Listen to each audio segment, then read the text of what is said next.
So I've had this wonderful tiny ceramic heater for quite a few years. Soleil ceramic heater. Bought from Walmart.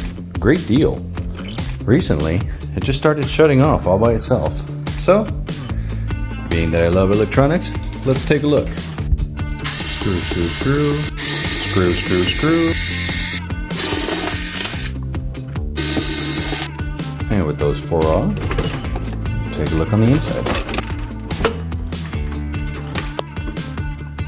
Okay, so we got the control panel, exit vent, heater, and somewhere back there's a fan.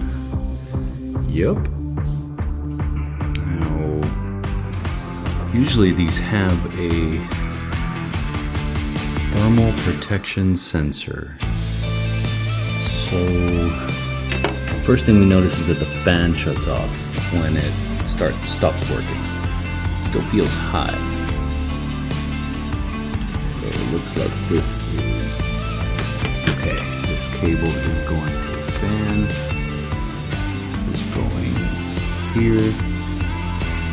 Other one.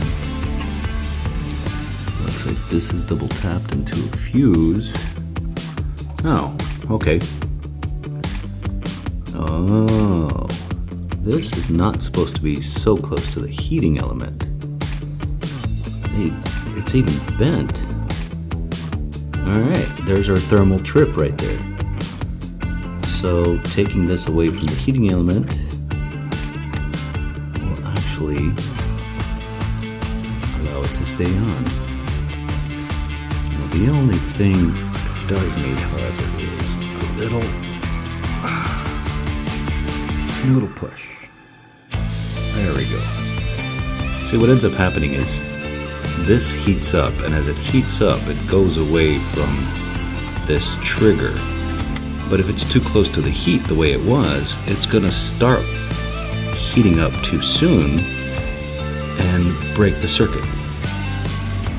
So that basically shuts it off when it's not supposed to.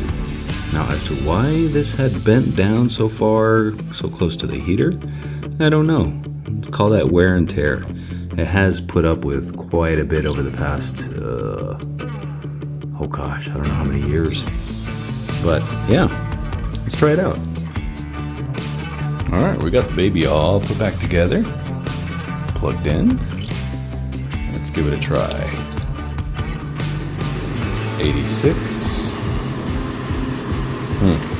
Have to clean the grill a little bit. Maybe a repaint, a little dirty. But there we go. That's feeling nice and hot now. And it looks like it's staying on. Yeah, success.